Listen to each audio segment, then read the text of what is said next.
अगर आपने हाथरस के अपराधियों को कड़ी सजा दे दी होती तो शायद आज लखीमपुर की बेटी जिंदा होती, लखीमपुर की बेटी के साथ वो घटना नहीं हुई होती। अगर आपने अपनी पार्टी के एमएलए कुलदीप सिंह सेंगर को फांसी के फंदे पर झुला दिया होता तो आज लखीमपुर की बेटी जिंदा होती।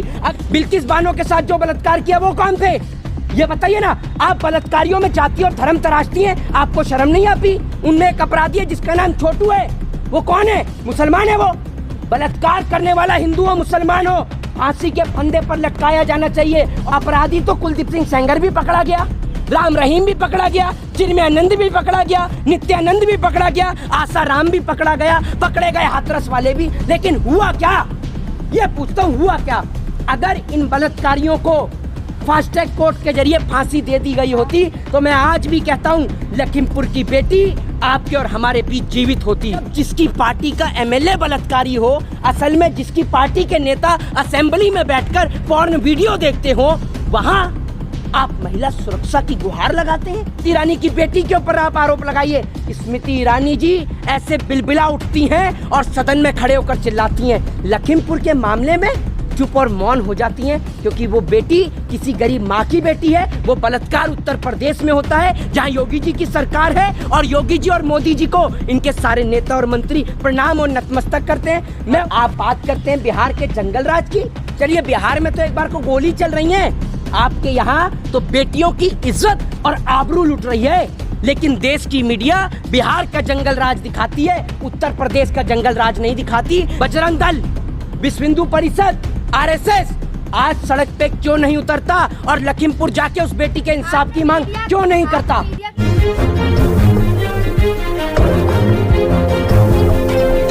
आज इस देश के अंदर सबसे बड़ा और सबसे बुरा दिन है, ये कह सकते हैं देश के इतिहास का। देश के अंदर, उत्तर प्रदेश के अंदर बाबा जी बुलडोजर से काम नहीं चलेगा।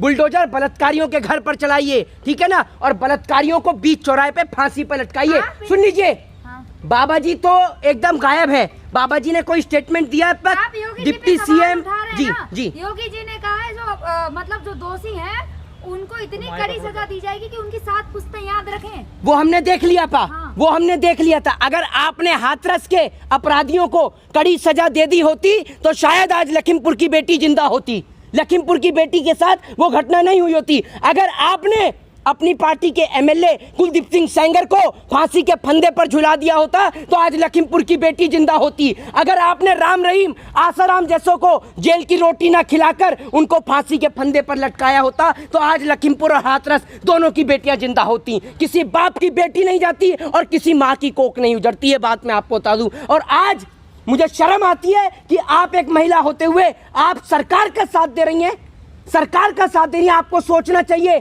कि वो बेटी पे सवाल उठा रहे तो योगी जी ने तो स्टेटमेंट दिया है ना। मैं आपको एक बात बोलता हूँ, आप हर चीज को स्टेटमेंट से तुलना कर देते हैं। कहीं किसी की जान चली जाए तो वहां पर सरकार मुआवजा दे देती है। अरे मुआवजे से किसी माँ की बेटी वापस नहीं आती है, मुआवजे से किसी बाप का बेटा वापस नहीं आ पाए। जो चला गया वो चला गया। आप ये बताइए, मुआवजा नहीं चाहिए? उन जो लोगों ने, जिन्होंने जिस तरीके से बेटी के साथ दुष्कर्म किया है, उनको फांसी की सजा होनी चाहिए, मुआवजा नहीं चाहिए। और अगर आपको मुआवजा चाहिए तो मैं मोहित शर्मा, मैं आपसे एक बात खुलेआम कहता हूं कि सरकार अगर फांसी लगाती है तो हम उन परिवार को अपनी तरफ से, मोहित शर्मा, 1 लाख रुपए देंगे। ये बात मैं बोलता हूं, मैं स्टूडेंट हूं, अपने परिवार की तरफ से मैं उस परिवार को जाके 1 लाख रुपए दूंगा। और अगर सरकार कहेगी तो सरकार के राहत कोष में दूंगा, 1 लाख रुपए दूंगा जाके, अगर सरकार उन अपराधियों को फांसी की सजा देती है तो। कर रहे हैं, लेकिन अमित शाह जी ने एक यूपी चुनाव जब थे तो अमित शाह जी ने कहा था रात के 12 बजे भी बेटी बाहर निकले तो सुरक्षित है। अरे यहाँ तो दिन दहाड़े बेटी सुरक्षित नहीं है तो रात को 12 बजे कौन अपनी बेटी को सड़क पे निकालेगा? एक बात मुझे बताइए, बाबा जी सिर्फ बुलडोजर से काम नहीं चलता। बेटियों के साथ बलात्कार की घटनाएं दिन प्रतिदिन बढ़ती जा रही है। आपका उत्तर प्रदेश एक असुरक्षित प्रदेश बन गया है, उसको उत्तम प्रदेश बनाइए। और आप बात करते हैं बिहार के जंगल राज की।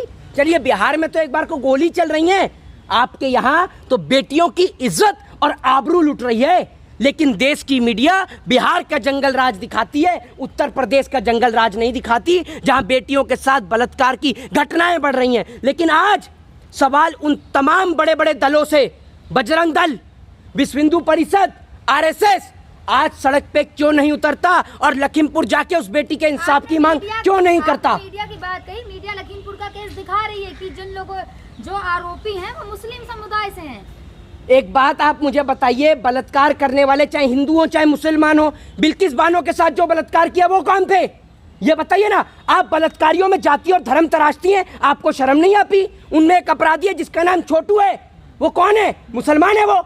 बलात्कार करने वाला हिंदू हो मुसलमान हो, फांसी के फंदे पर लटकाया जाना चाहिए। और ये मांग इस देश के हर एक भारतीय की है जो भारत देश में रहता है, चाहे वो हिंदू हो, मुसलमान हो, सिख हो या ईसाई हो। हर एक भारतीय कह रहा है कि लखीमपुर के बलात्कारियों को फांसी दो, फांसी दो और फांसी दो। लेकिन इन सब मामलों में स्मृति ईरानी चुप है, कुछ नहीं बोल रही। अरे स्मृति ईरानी की बेटी का आप बार के ऊपर आरोप उठाइए, स्मृति ईरानी की बेटी के ऊपर आप आरोप लगाइए। स्मृति ईरानी जी ऐसे बिलबिला उठती हैं और सदन में खड़े होकर चिल्लाती हैं। लखीमपुर के मामले में चुप और मौन हो जाती हैं क्योंकि वो बेटी किसी गरीब माँ की बेटी है। वो बलात्कार उत्तर प्रदेश में होता है जहां योगी जी की सरकार है, और योगी जी और मोदी जी को इनके सारे नेता और मंत्री प्रणाम और नतमस्तक करते हैं। मैं उत्तर प्रदेश की जनता को कहना चाहता हूं कि अगर आप आज भी नहीं समझे तो वो दिन दूर नहीं है जब इस देश के अंदर ये देश गुलाम तो हो गई होगा, साथ ही साथ इस देश की महिलाएं सड़कों पर निकलने पे क्या, घर से बाहर निकलने पर बैन लग जाएगा, क्योंकि पता नहीं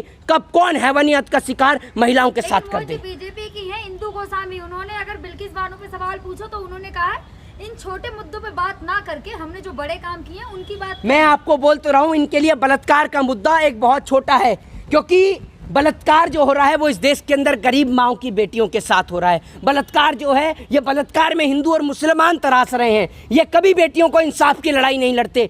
असल में जब जिसकी पार्टी का एमएलए बलात्कारी हो, असल में जिसकी पार्टी के नेता असेंबली में बैठकर पॉर्न वीडियो देखते हो, वहां आप महिला सुरक्षा की गुहार लगाते हैं, वहां आप महिला सुरक्षा की सोचते हैं।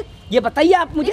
देश ने हाथरस कांड देखा, इस देश ने उन्नाव कांड देखा, इस देश ने हाथरस के बाद में दिल्ली के अंदर निर्भया कांड देखा। इतनी सारी दर्दनाक घटनाओं के बावजूद अगर इस देश एक सख्त एक्शन न ले, इस देश की सरकार कोई सख्त एक्शन न ले, तो बड़े ही दुर्भाग्य की बात है। दूसरी बात ये, अगर नरेंद्र मोदी जी का, उनकी भतीजी का बटुआ चुर जाए, 1 सेकंड में मिल जाता है, और बेटी के साथ बलात्कार हो जाए तो बलात्कारियों को फांसी नहीं चलती, कोर्ट चलता रहता, तारीख पे तारीख चलती रहती। अपराधी तो कुलदीप सिंह सेंगर भी पकड़ा गया, राम रहीम भी पकड़ा गया, चिन्मयानंद भी पकड़ा गया, नित्यानंद भी पकड़ा गया, आसाराम भी पकड़ा गया, पकड़े गए हाथरस वाले भी। लेकिन हुआ क्या, ये पूछता हूँ, हुआ क्या? अगर इन बलात्कारियों को फास्ट ट्रैक कोर्ट के जरिए फांसी दे दी गई होती तो मैं आज भी कहता हूं लखीमपुर की बेटी आपके और हमारे बीच जीवित होती, आज हाथरस की बेटी आपके और हमारे बीच जीवित होती। लेकिन इन बलात्कारियों को देखिए आप, ये सरकार के नेताओं को देखिए, ये बलात्कारियों में जाति धर्म और मजहब तराशते हैं। मैं पूछता हूं बिल्किस बानो एक महिला है या मुसलमान है? पहले क्या है? महिला। पहले महिला है ना, तो आप महिला की बात करिए। आज हाथरस में जो जिस प्रकार की घटना होती है, या लखीमपुर खीरी में जो घटना होती है, या एक बेटी को जला दिया जाता है, क्या ये घटनाएं एक महिला को हिलाकर नहीं रखती हैं?